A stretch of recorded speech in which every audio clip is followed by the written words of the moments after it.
Welcome to this episode of BSME Talks, the podcast that brings you real conversations about the things that matter in international education, both in the Middle East and beyond. I'm Nalini Cook, I'm COO of BSME, and I'm delighted to be joined today by Thomas Duckling, Headmaster of Dubai College, to discuss character education. Tom hosted a really excellent workshop at the recent BSME School Leaders Conference in Abu Dhabi a couple of months ago. We're going to explore what he talked about in that workshop a little bit more today, but with a particular focus on the context of what's going on around us in this region at the moment. So, firstly, welcome, Tom. It's lovely to have you with us. Talking about the foundation of character within a global context first. Your presentation at the BSME conference talked about purpose of school, and you posed a question to everybody attending your session, which was, what was the purpose of your school, your schooling? And there were some really interesting conversations coming out of that, people still talking about that when they came out of the workshop.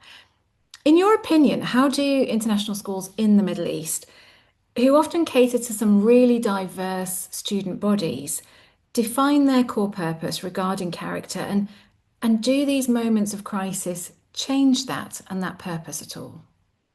Yeah, great. I mean, there's 2 points to that, isn't there? So the reason I started with that, what is the purpose of your school, is I actually genuinely don't think we ask enough in education. What is the point of education, and what is learning? I think they're two foundational questions that most people don't really have an answer for.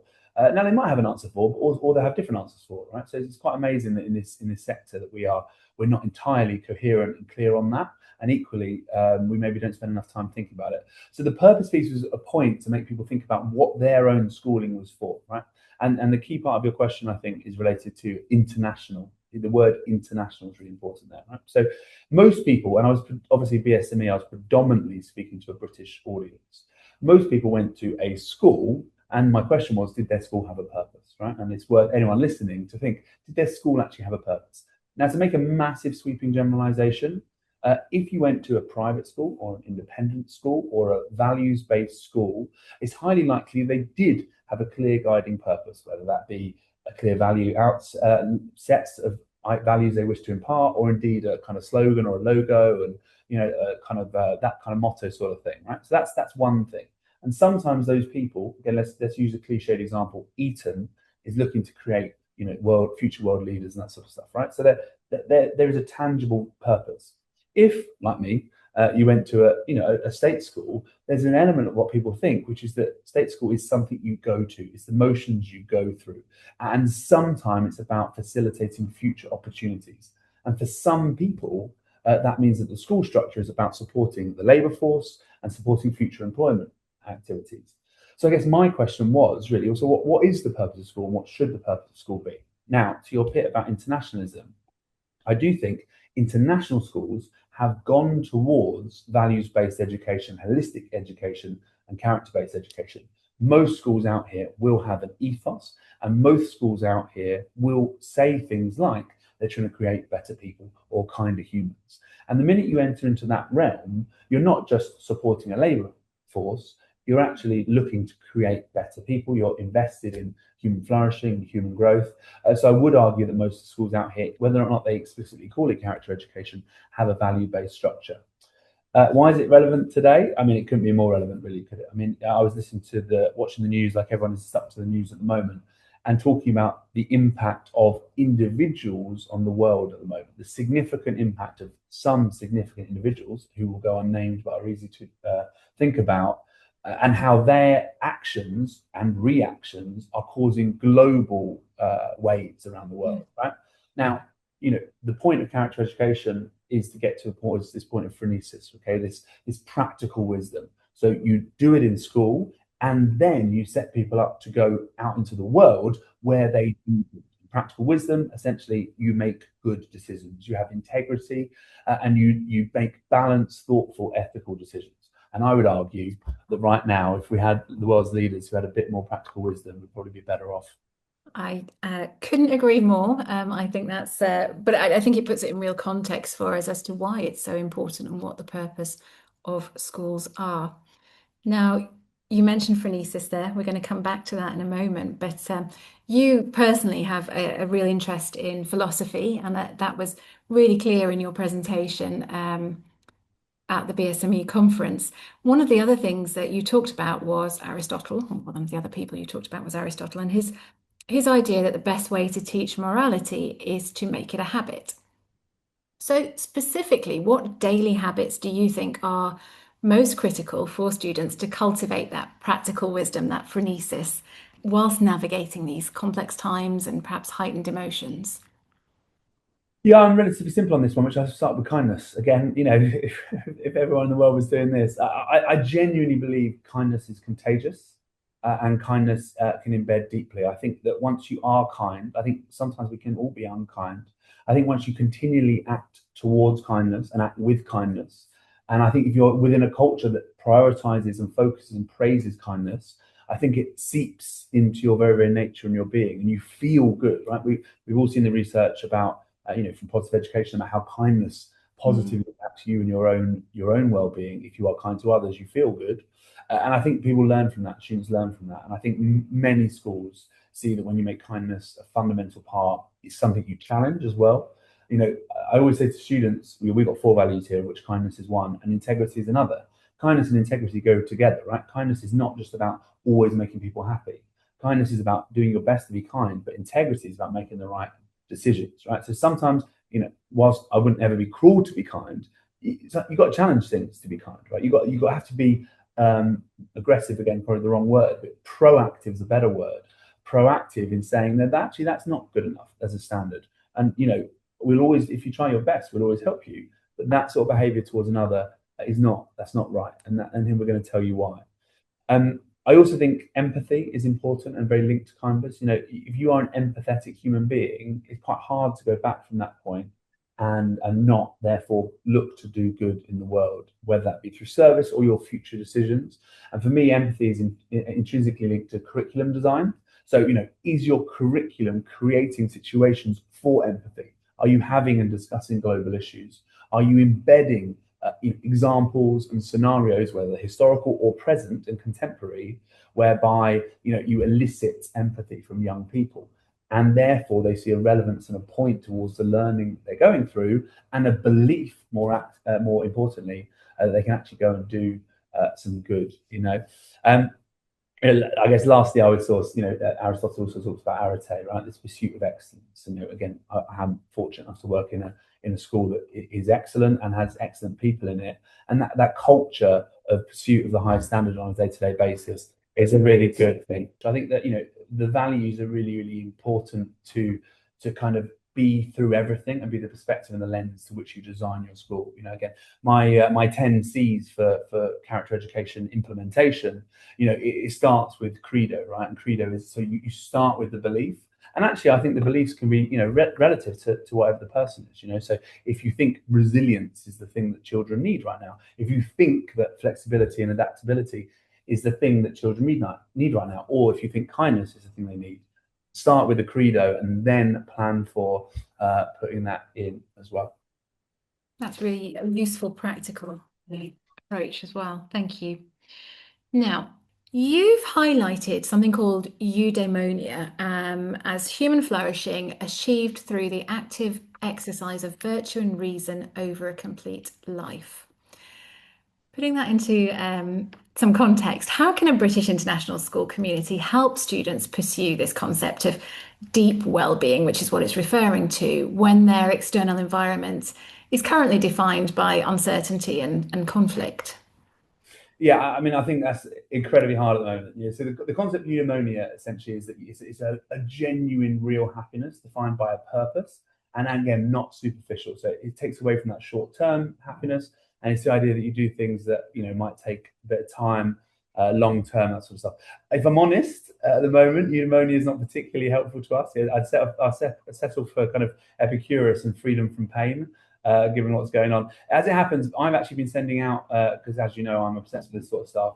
I've been sending out to our parents actually stoicism at the moment. So weirdly, all philosophy and value-based philosophy is good, I think. Obviously, Aristotle's particularly focused on the virtue ethics element of things and the golden mean. But at the moment, I'm really sending out stuff about stoicism. And of course, stoicism, kind of the dichotomy of control is that, you focus entirely of your actions and you can't control external events, and there's only happiness when you cease to worry about things you can't control. So rather than eudaimonia per se, at the moment, I'm really digging into stoicism. As many people know, I've got Marcus Aurelius's Meditations on my desk at any one time. And I think also, it's really, really interesting how people react to this as well. So I think it's Epictetus actually, one of the influences on Marcus Aurelius, who said that circumstances don't make a man, they just reveal them to them himself. The idea actually that, how we deal with this is actually quite showing about us as individuals and that sort of stuff. So yeah, eudaimonia not particularly helpful in a conflict, but I would say stoicism astonishingly helpful as a rationale for understanding that there's not much you can do about things that are outside of your control, but you can control your own actions and behaviors during this time. That's really important. Thank you. You also highlighted empathy and human relationships, talking about how they're going to be of increased value in the age of AI. So, despite everything that's going on around us in the region at the moment, AI is still there as a really big part of education, part of the world going forward. How do you think schools can actively teach and assess these human virtues to counteract that perhaps political polarization, any emotional distress that's going on amongst students and staff?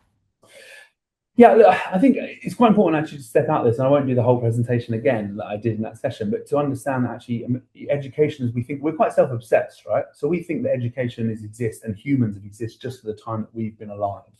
And of course, we know that society and humanity predate us by huge, huge numbers, and numbers that we don't necessarily even know the length of. We also kind of make that assumption that the year zero was the beginning of society.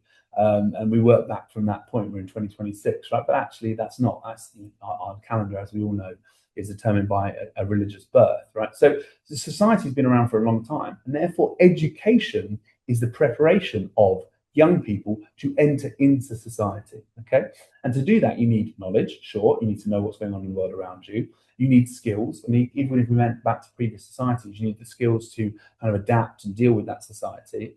Or even to stay alive, and then of course you need the values that society sticks by, right? So, and actually, my argument and the argument I made there was that most of education has been focused on values, right? So if you go back to either what we consider as formal education, that pre-education, that'd be very values based.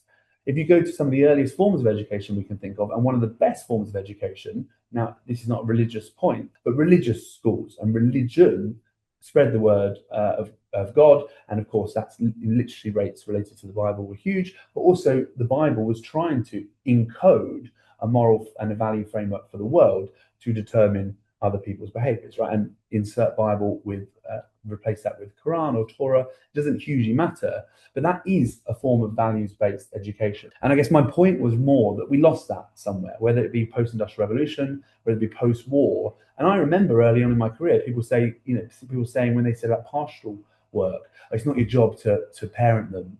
All you've got to do is actually get them through the test and teach them the information. And that's quite a reductive view of what the point of education is actually. It's a very short-termist understanding of a very, very, very knowledge-driven, skills-based form of education that is to pass tests to enter into a labour force. And my argument is that international schools, but also the world schools, and with AI, which will fundamentally change our relationship with knowledge, it will change the way we use knowledge, the point of knowledge, the value of knowledge, the different forms of knowledge that we need. I think creativity will become more valuable. And my argument really was that therefore schools are going to lean back into value rather than introducing character education, that actually character education predates our current conception of an educational system. So that was sort of the argument there. We get to re-embrace that, hopefully. Yeah. Sticking with AI for a second, what ethical challenges do you think generative AI introduces to the teaching of character? And how can we ensure as educators that technology serves as a tool for ethical growth rather than perhaps a distraction from it? Yeah, I totally agree. I mean, there's lots to this one. I mean, our catchphrase with AI here is "Don't steal the struggle." Right? So, learning is about struggle, showing that resilience and that growth from real challenge. And there's no doubt whatsoever. My wife is an English teacher, and she says that in the last 3 years, she has seen noticeable changes in the literacy of the young people she teaches, even in very, very good schools. Fundamentally, we're all doing it all the time, right? We are writing less, we are outsourcing more, and I guess the particular bit in terms of the ethical side of that. So, firstly, there's the ethical nature of kind of authenticity and ownership of your work, and we really in schools need to labour that. As it happens, and this is a slightly controversial view, I think that the explicit curriculum and teaching of AI is not particularly valuable because I think it's changing so quickly and it will be redundant the minute you put it in. I think the teaching of ethics around technology and the usage of AI, I think is an incredibly valuable part of AI education. And what is more worrying to me actually is how how young people are operating and using AI to ask moral questions, right? So, a lot of the research is showing, whether it be the embedded chatbots through some of the apps they're using, where there's an AI constant friend there, they're actually consulting them with them on ethical and moral decisions as well. And this, for me, is a huge responsibility for us as a society and as a school, whereby we have got these predetermined values and morals, fine. And are we now going to rely upon an LLM and an algorithm to impart not moral decisions? Do we trust those moral decisions? Where do those moral decisions come from? Again, we've all read the research about the embed biases that are in LLMs and how that can change things, even related to misogyny, given most of them are created by males, or they are drawing from a fundamentally patriarchal society. So I think it's probably the most important part of the whole thing. I actually was reading the other day some research by a professor called Shane McLaughlin, and here's the key point to your question, right? And what he was looking at was phronesis. So those that are determined with phronesis, as in practical wisdom, how do they use AI? And what he found was those that have a higher level of practical wisdom use technology more ethically. They use it to support. Those with a lower level of practical wisdom used it less ethically and were more likely to rely upon it hugely and question it less with less criticality. So I think this is absolutely the most important thing. That's really, really interesting, and certainly worth us all spending some time learning a little bit more about that if you don't feel you know enough about that already. I'm going to finish with a question coming back to your 10 C's. You mentioned your 10 C's of character education earlier in our conversation, things such as credo, culture, etc. Are there a particular two or three of those that you think are the most immediate critical focus points for school leadership in the region today? And if so, why those? Or are they all important? Well, so the 10 C's are about an implementation plan for how to make sure you've got character education. So it starts with the credo, which is the belief. Then actually, secondly, goes to the calendar to make sure you've actually got space, because I think, and also equating, are you using your time wisely and valuable? I think calendar management is the core and basis of most schools. Then, of course, is the curriculum element, which is the third C. And then the fourth element, once you've got the curriculum and the calendar correct, how do you communicate this? What culture do you have? And then also building space and time for the things that we know help growth, right? So creativity helps individual growth. I think that's going to become more valuable in an AI world. And the second one actually is competition as well, right? I think that character growth comes hugely from competition. People are a bit negative towards competition. And they think it instantly kind of, oh, you're being competitive. Well, I disagree. I think you can be competitive badly. And I think comparison, as they say, is a thief of joy. But I think competition actually really stimulates a drive and also a resilience, as well as losing, right? Making mistakes is really powerful. And then the last three are change. So how we deal with change. And I suppose if you wanted to ask me to put one that is the most relevant right now, maybe preparing children to be adaptable in a period of change feels good. And then also challenging the things when they don't go right. And lastly, the hardest one of all is capture. How do you capture and distill and understand what's going on in your school as well? So yeah, but at the moment, probably change, I would say. I think it's probably a bit unfair of me to ask you to select one, but thank you for giving us that overview. I think it'll be really useful for people. Now, we wrap up each BSME Talks episode by reflecting on the significant influence of teachers. Teachers often have a far-reaching ripple effect that we perhaps can't imagine in our day-to-day life. So with that in mind, Tom, I'd like to ask you, which of your teachers had the biggest influence on you and why?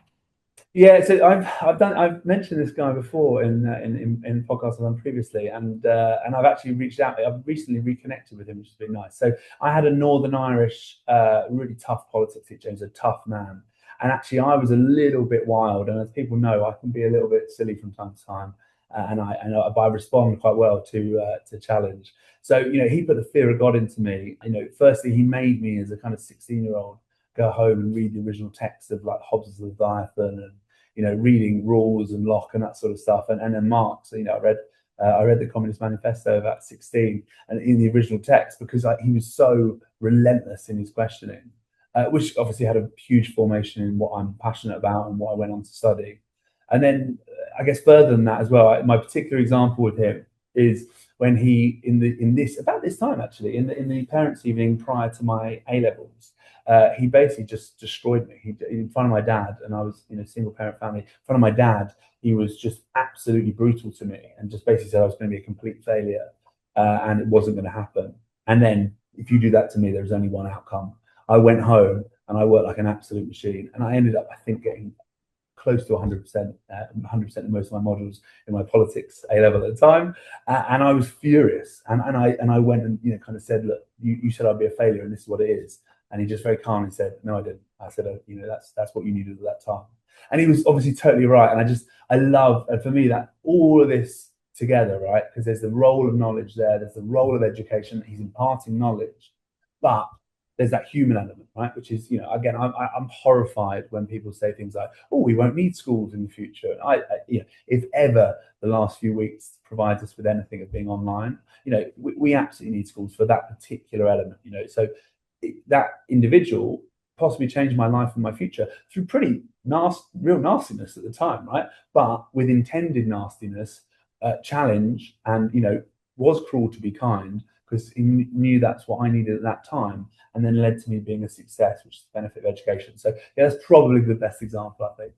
I love that. Stimulated that drive and really lit a fire inside of you. And lovely to know that you've reconnected with him. Yeah, just don't ever tell me I can't do something. I think is the key. But We'll uh, but keep that in mind.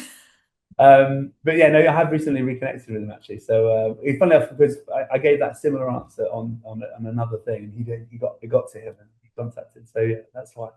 Oh, fantastic. Lovely to hear of it. And thank you so much for joining us today, Tom, and for sharing your thoughts. Thank you to those who are listening. We do hope you've enjoyed this episode of BSME Talks. Please join us again soon for another conversation. Happy teaching.